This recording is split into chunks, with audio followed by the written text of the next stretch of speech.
All right, we're gonna start up in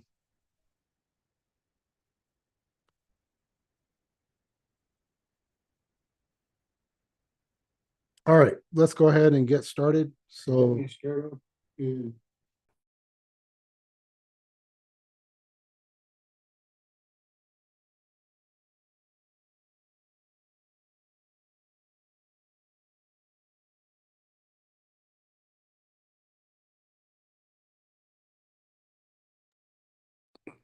all right, user story points and user story estimation. One of the main tools that are used in the industry is called planning poker. It's a term that's thrown around here and there. You might have heard of it, planning poker. Uh, they don't, for whatever reason. I think it's actually the term's actually going out of use now. I don't really hear it in the industry. It used to be something that like everyone would kind of get excited about it. Everyone kind of knew what planning poker was. It's more of a scrum term, but we're going to kind of dive into all of that stuff and we'll talk about it. So let's go ahead and get into it. Um, Let me share my screen.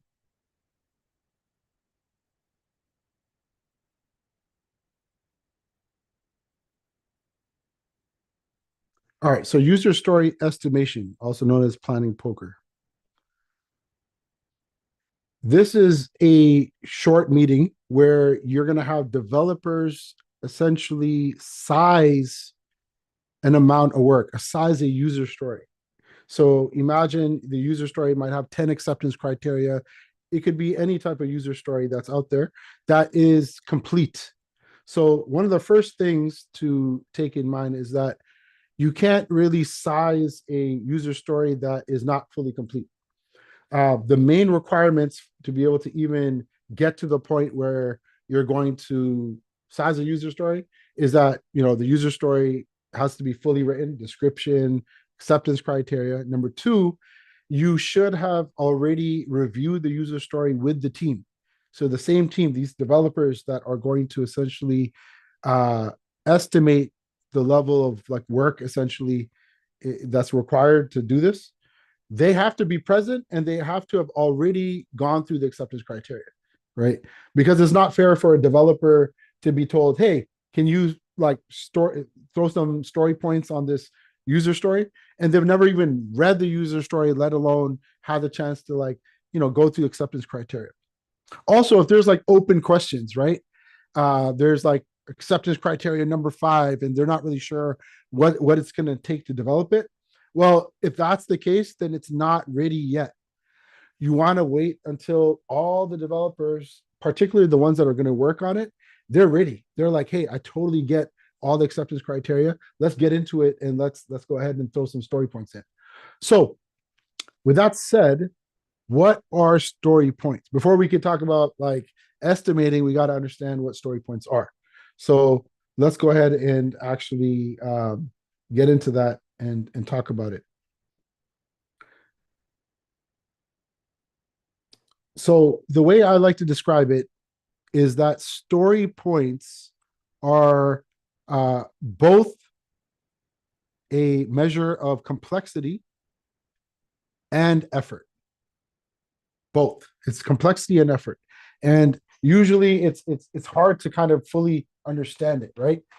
It's not, this is what it's not. It's not days and it's not hours and it's not time. It's not a user story. When you see like 3 points, this doesn't mean 3 days and it doesn't mean 3 hours. It's truly an arbitrary number, and it's going to vary from person to person, and it's going to vary from developer to developer because every developer is different. It's kind of like if I told uh a heavy lifter, a power lifter who's been lifting in the gym for like 15 years, if I told them, how difficult, what's the complexity and effort of lifting 200 pounds, benching 200 pounds, 225 pounds, right? For them, they might say, oh, it's a one pointer, it's easy, been doing this all my life, like it's nothing actually, right? The complexity of it, it's a no-brainer. It's you just get this exercise has no complexity at all. You just grab the barbell and you just push out. And the effort is literally for that person, it's easy. What if I told you that you're going to be with Rauf Rabbani, who is an experienced Rauf? What do you do again? Calisthenics. He's a calisthenics guy, right? So he's a calisthenics trainer, and if Rauf is giving you a calisthenics exercise, I've gone to the gym, these calisthenics, these boot camps where they do that fit body, the high intensity hit workouts. Those are really complex, right? They're not easy. It's not like you're just bench pressing. It's like you got to do this and this and this, and you got like 60 seconds to get through like 4 different exercises. The complexity is higher, and perhaps the effort also is higher. So I hope that example kind of sheds light. But there's lots of examples I can give you guys. But going back to this idea of complexity and effort. Oh wait, I got another example. IKEA, right? Think about the how many times have you had to assemble something from IKEA, and how difficult it was, right? If you guys know IKEA, right? IKEA, if you're not familiar with purchasing something like that, you're probably in a good place because it's cheap furniture, and it's very difficult to assemble. The instructions are literally cartoons, like literally cartoons. So the complexity of figuring it out is really, really difficult. Once you figure it out, it's easy. It's like, okay, oh man, that's what they meant. Okay, give me that thing. I just got to screw it in here, right? So once you figure it out, it takes 2 minutes to assemble it, right? But it's figuring out the IKEA cartoon instruction manual. So complexity high, effort low. Let me give you an example of something that has high effort and low complexity. Imagine if I told you to just hammer a nail, but you got to hammer nails into a fence, like all the entire fence, like hundreds of nails manually. Like that's a lot of effort, right? It's going to take you forever. But to hammer a nail, like any knucklehead could just hammer a nail, right? But I mean, I give respect. I don't want to call them knuckleheads, right? Like, yeah, I give respect where it's due. Like, it's tough work, man. It really is. God bless the people that are out there hammering nails into fences. If we didn't have that, we would be doing it on our own, right? I'm very clearly putting myself in a bad situation here. So complexity and effort. Let me share my screen again, and let's get out of that situation where I'm going to get myself in trouble. All right. So developers, when they see 1, 2, 3, 5, 8, etc., right? They're thinking of the complexity and effort to do the coding, software development for this feature. And if you're talking about something that's like clicking a button to going to like another page, it's super easy, but it's not easy for everyone. So if there are, let's say there's 2 different developers, okay? Let's pretend that there's a developer here that is a guy, and this guy just is a fresh grad right out of college, right? And then let's say that there's this girl here, and the girl is actually an expert, like senior developer, right? The girl, sorry, my bad. The girl is a senior developer for like 15 years, right? Clearly, this girl has been developing for a long time. This girl knows what she's talking about. All right. With that said, the same piece of work. Let's say there's we have essentially a search filter, and the search filter is there's a search filter, and or maybe it's a search page that we're dealing with here, and the search page is you're gonna have a search, and you click on the search button, and you're basically going to get a search results page. Typical developer with 15 years of experience, they might say, hey, that's for us, that's not too difficult. We've done this a million times. She's going to compare this level of work with what she's done in the past. Compared to stuff, even if she's never done this before, she'll be like, what is something similar that I've done in the past? And what was the complexity and effort of that? And That, and I've done that so many times. Initially, when I used to do it, maybe that was 13 points, but now, man, it's 5 points for me, right? In comparison to what I used to do. The new guy, the fresh graduate, is like looking at this like, man, there's gonna be an API call. I gotta verify the API calls in the back end, and I gotta make sure that the search results, there's front end components, back end components. There's so much going on. I'm brand new. For me, I don't know. This is a 21 pointer because I've never done this before, or when I do this, it takes me forever. And again, it's not, I don't want to say it takes me forever, my bad. I want to say that the complexity to figure it out is high, and the effort, the amount of time it'll take me to do this and actually complete this is high. So that's why it's a measure of complexity and effort, and that's why it's an arbitrary measure of effort. So I know that this is typically a very complicated user story. Points are usually like really, really complicated to understand because it's not time, it's not hours, it's not days, and it varies from person to person. Now, why is this important? Um, by the way, story point values are in the Fibonacci sequence. So, all you math geniuses out there, if you remember the Fibonacci sequence, if you look carefully, 1 plus 2 is what? 3. And 3 plus 5 is what? 8. So the Fibonacci sequence is just the sum of the last two digits. So if you ever forget or whatever, that's a Fibonacci sequence.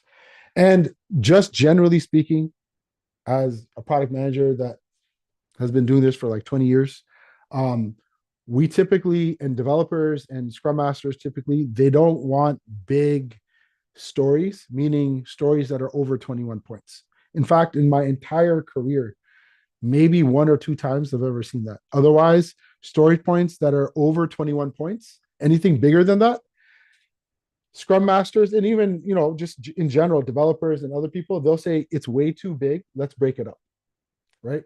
If something is like bigger than 21 points, that means that the acceptance criteria, maybe it's reaching like a it's going and going and going and going. It's like, okay, let's break this thing up, right? We're talking about front end and back end. Let's break it into two stories.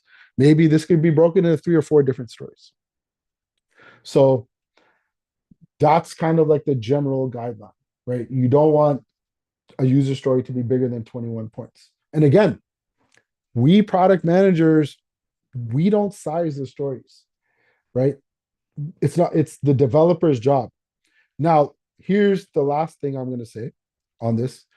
Um, the last thing I'm going to say, just a few little tips and tricks, is that um, generally speaking, at most companies that I've worked at personally, we typically don't really go with point story points that are 0 or 0.5.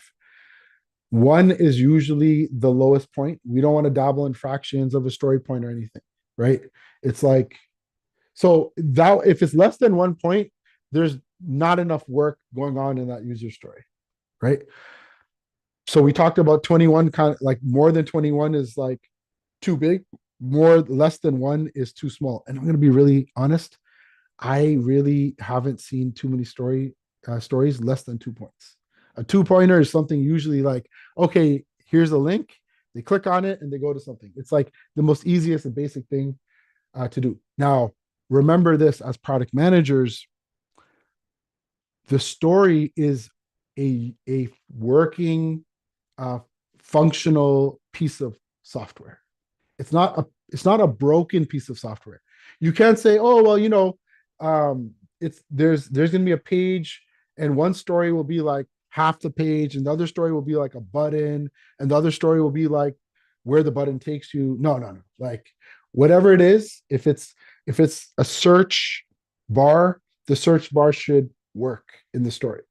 The search results page could be a different story. That's fine. But this page, this functionality, this widget component, it should be a working piece of software. So that's a really important point.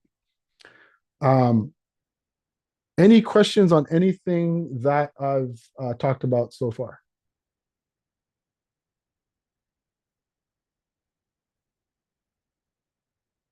Okay, go ahead. Um, let's go to Manaz. Go ahead. Unmute. Try now. Okay, yeah, it wasn't allowing me to unmute. I just had a question, maybe a silly question, but how, like, if it was less than one, like, how is that, who measures it and how is it measured? Like, what determines, like, if it's a fraction of, one or something like that? Is it during your meeting, like, that people kind of decide, or how does that get measured? Hmm. Um, your developers are going to essentially all vote at the same time. It's actually a really fun process if they do it right. Some Scrum Masters, they'll do like essentially a really fun tool, like a virtual tool, like use planningpoker.com or something where everybody kind of enters and it's all kind of gamified. And you see all these planning poker cards, basically their story points. And when they vote 3 points, 5 points, nobody sees it. And then when they click reveal, all the points basically get displayed. Now, as you can imagine, there's lots of developers that are essentially developing and voting. How do you guys think, or Manaz, like, or just open it up, anybody? How do you think the developers are going to come to an agreement if they're all over the place? 5 points, 2 points, 8 points. What do you guys think? Anybody could unmute.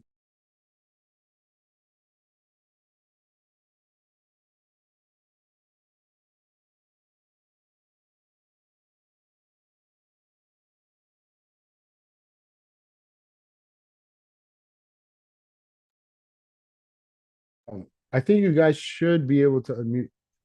Um, Go ahead.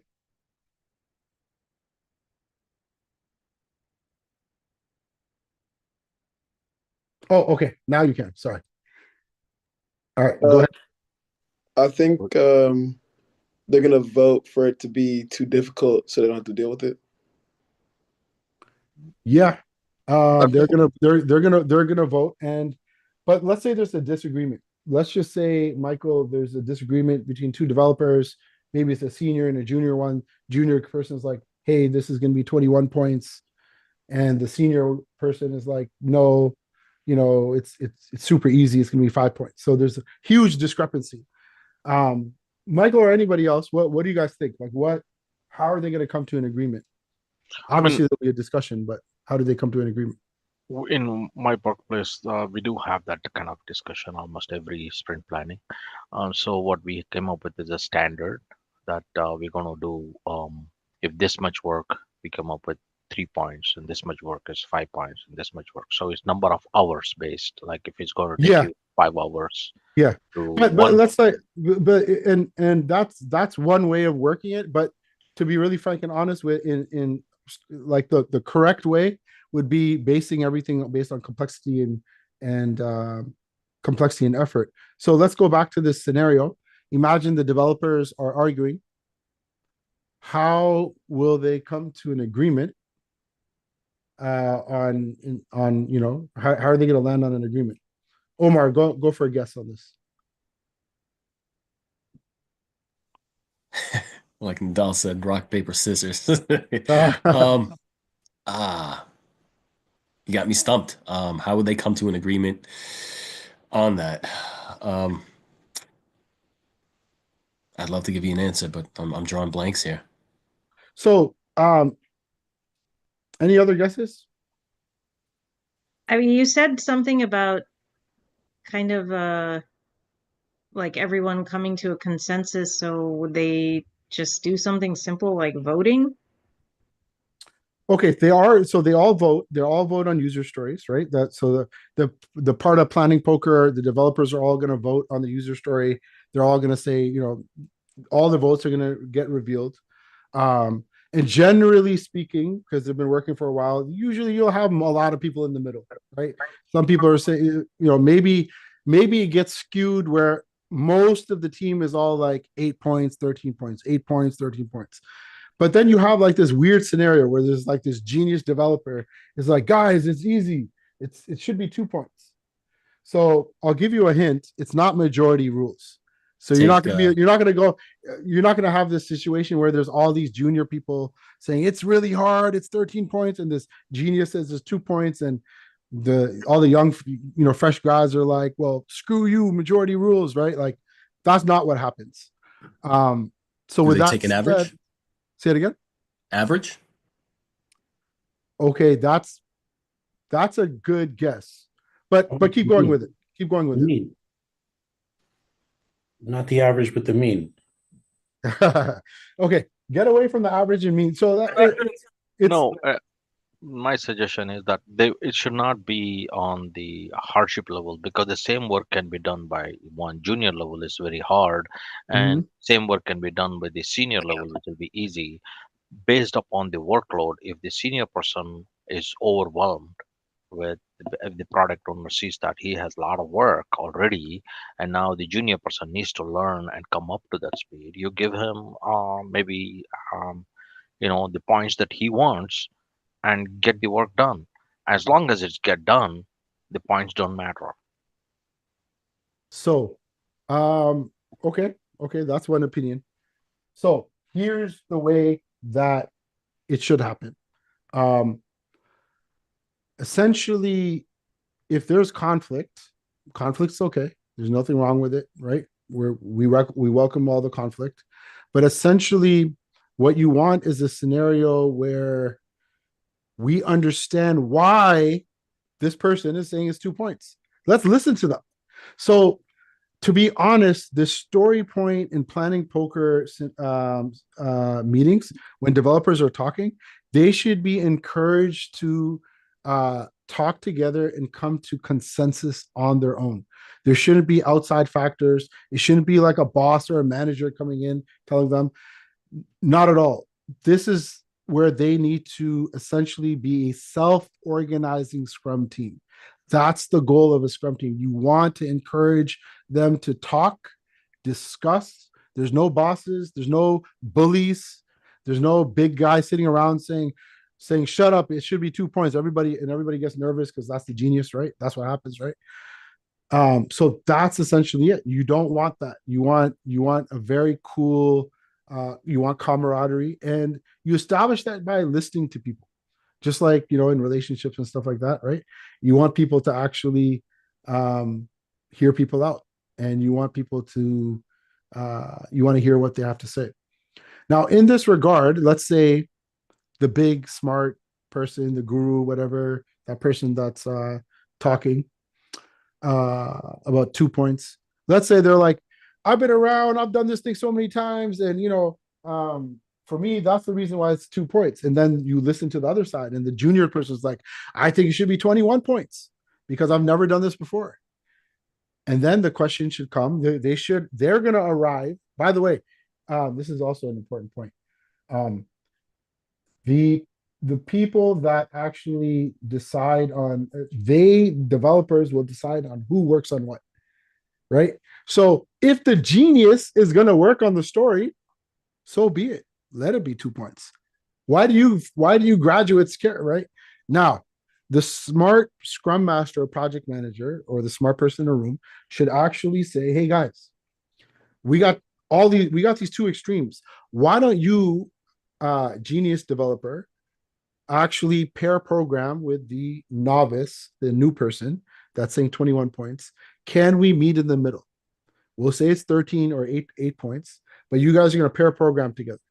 By the way, if you're new to that concept, there's a concept called pair programming where you have a driver and a navigator. It's actually awesome. And essentially the driver is the one that's typing, and the navigator is the one that is telling them what to type. Just like when you're driving, the new person is driving and the navigator's like, hey, turn left on Vanier Street. Actually, we don't want to go to Vanier because you might get shot. Let's actually take the shortcut, and let's Nadal. I don't know if Vanier is still like that. Is it? It's still like that in Canada? Oh wow. Yes, sir. Yes.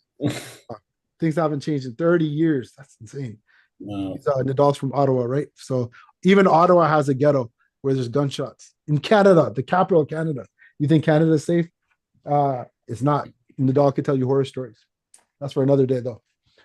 So So yeah, you're going to have them pair program. And when they're pair programming, the whole idea of a navigator is that they can't touch the code. So the junior person, as they're coding, they're learning.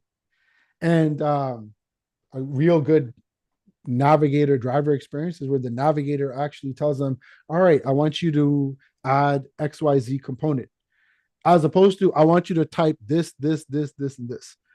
That's horrible. And what's even more horrible, and this is like, it's called drivagating, is when the navigator is like, you know what, get out of the way, let me take care of it, right? And then they just start typing away, and there goes the learning opportunity, right? So why is it important for you as a product manager? The biggest reason is because if your team is all getting up to that expert level, they could do more user stories. More user stories means you will look better, you'll be happier because you're getting more work done. And at the end of the day, with no disrespect to software engineers, we're the ones that get credit for everything. So when those big shiny features go out on the website, we're getting promotions. So we definitely, that's why we want to make life easy, and we want to make sure that the developers are developing at their finest. All right, so I'm going to And show this all happens during the sprint planning? this all happens during grooming. So Grooming, okay. grooming or sprint refinement is the meeting when us product managers are presenting our user stories. And after you go through the entire story and acceptance criteria, that's when you'll ask if they're ready for sizing the story. And if they are, they'll do planning poker. All right. So with that said, there is another method to sizing stories. And it's generally speaking, not really used for stories, but it's used for what we call epics. And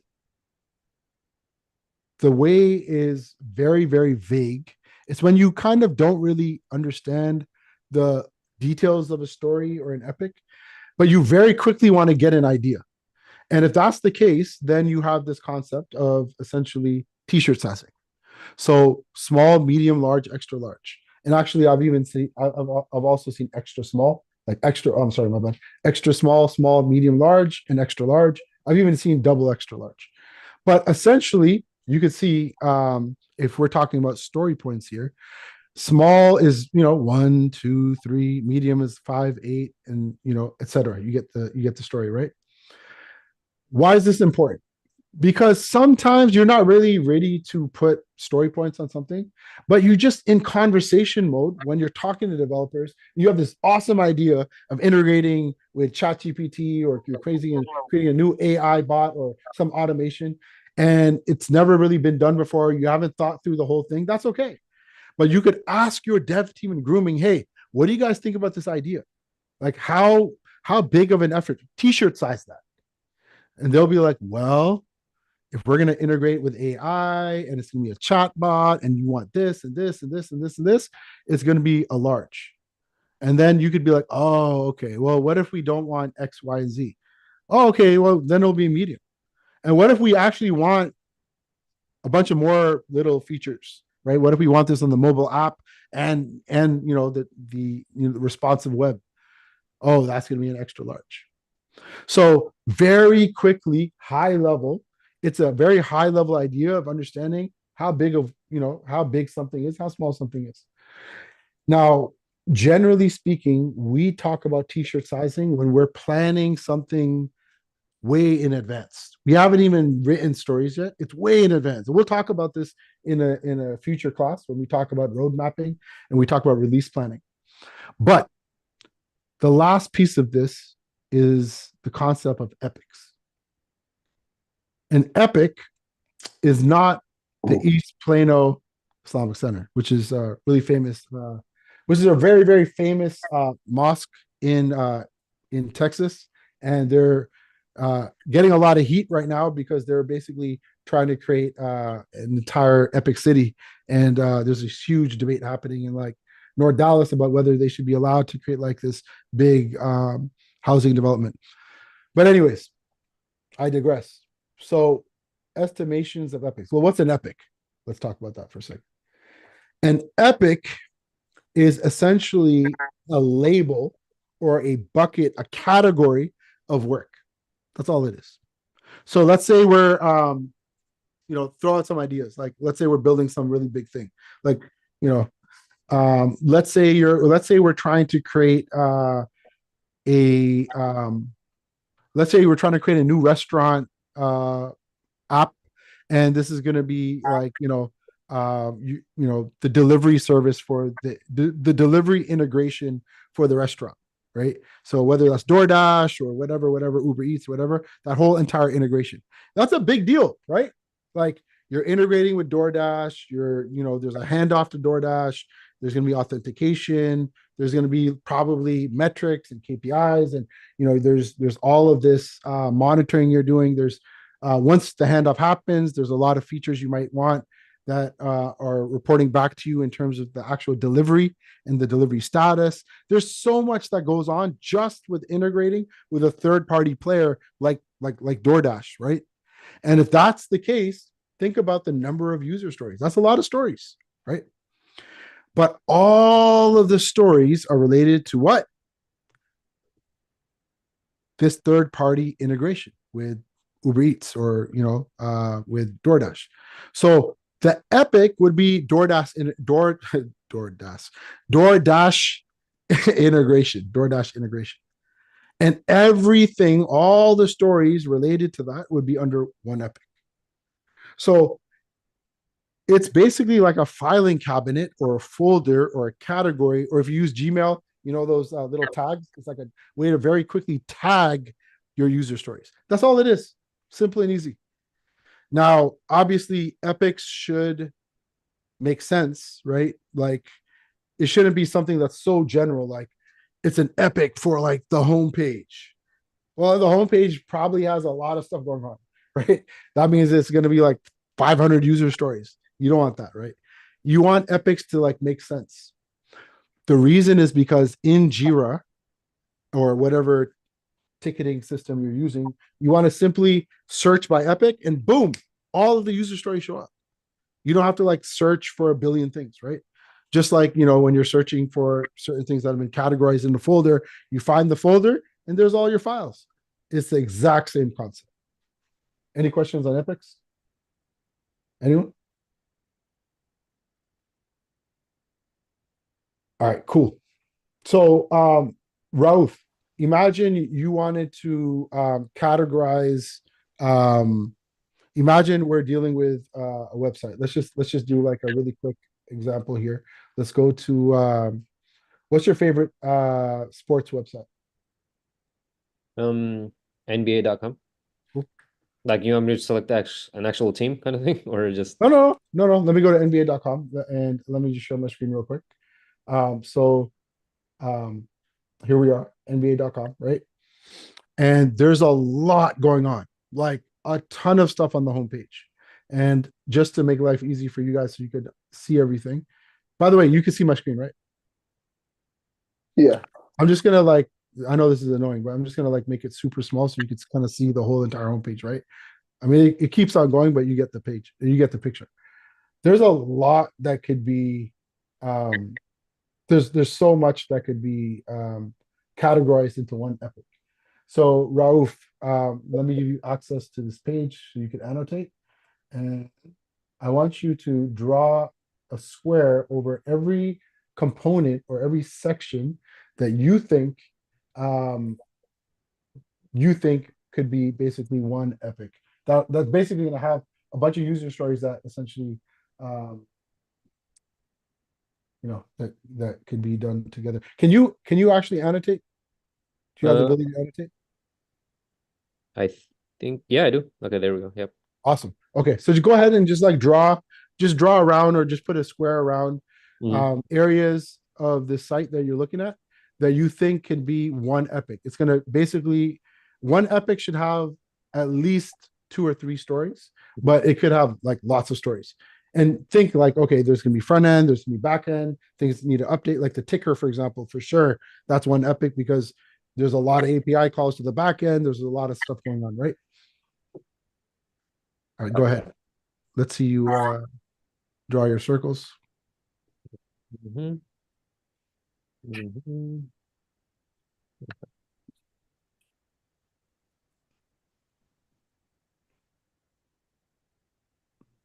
And Michael, why don't you also join him as well? And why don't you also draw some squares or circles around areas that you think would be an epic, multiple user stories. Are they actually showing up on the thing? Because when I I actually see it. did- Yeah, yeah. No, you're good. I see that you On my just screen. yeah. I mean, I could zoom in a little bit, but yeah, I see you selected the navigation there. So zoom in without. So you got so basically the navigation you're saying, Rauf. Mhm. Cool. Go ahead, continue. And Michael, what are you looking at? What are you thinking? Looking at the scores at the top. Yep. Yeah, this entire area. Correct. Exactly. Right. sure. No, that's definitely. What else? Sabina, what else? What's an area or component of the site that you think could be an epic that's going to have multiple front end and back end user stories?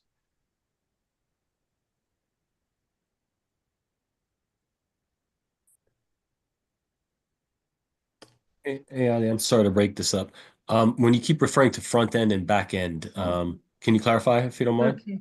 Of course. So, for example, if you see these scores on top, right?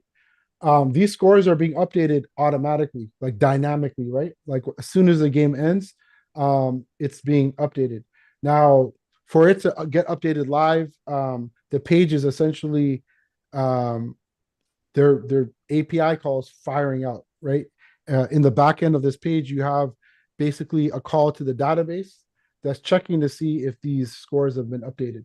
And it's probably happening like pretty much live, or maybe it's happening every 30 minutes. I'm not sure. But however they have it set up.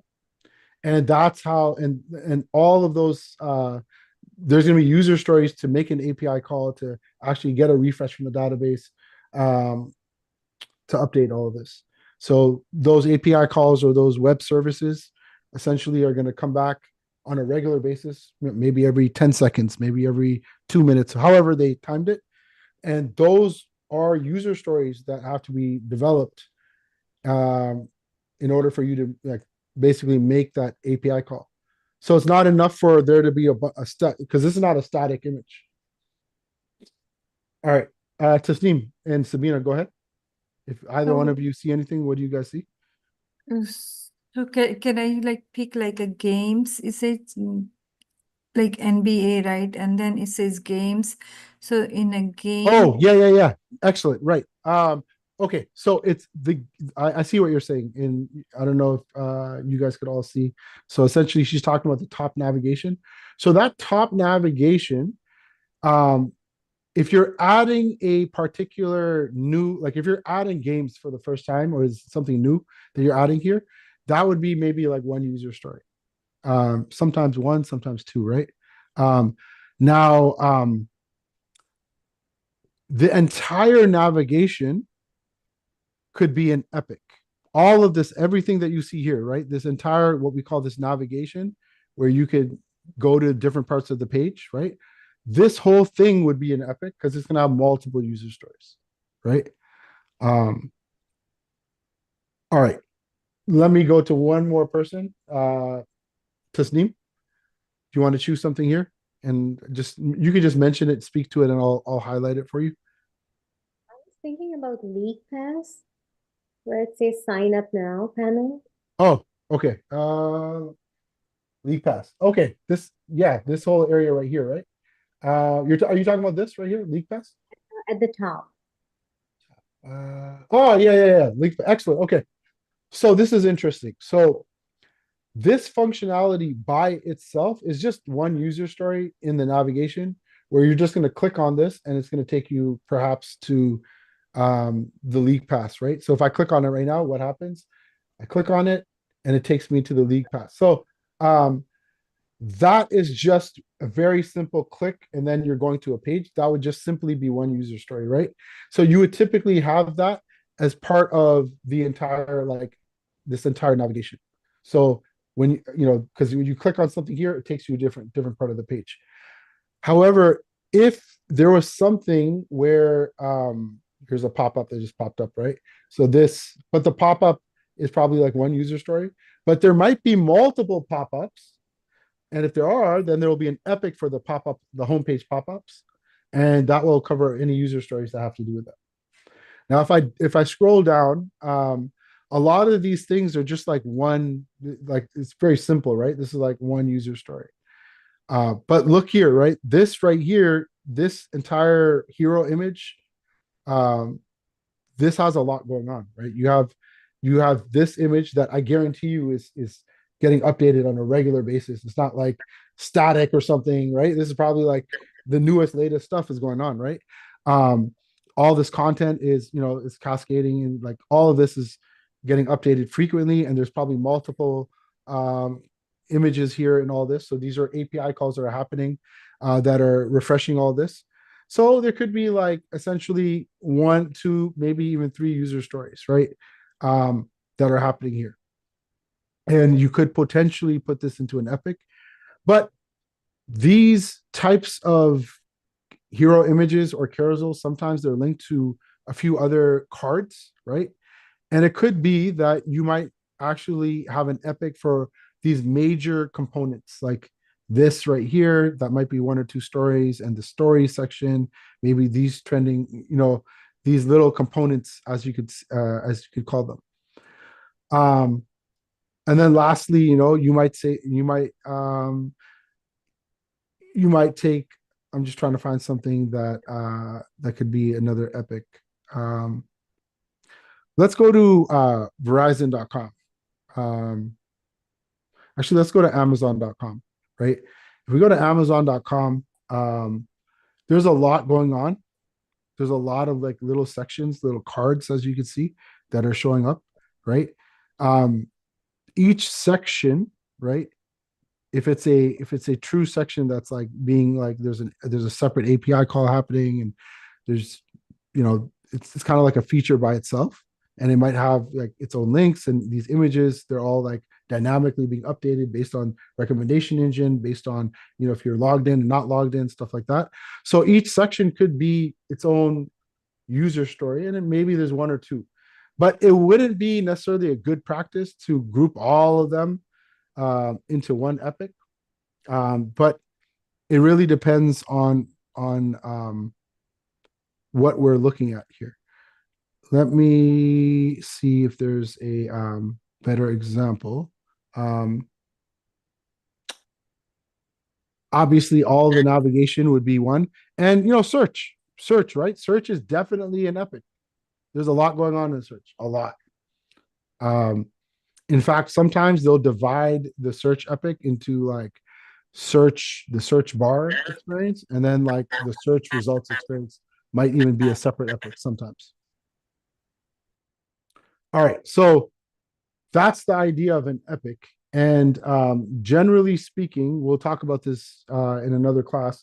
When you're planning things out for the next quarter, the next 3 months, it's literally way too early to talk about stories, right? You haven't even written stories. You're thinking high level. You're thinking epics. You're thinking, all right, so for this one epic, what are the big features I want, right, in this epic? And based on that, your developers could give you a t-shirt size.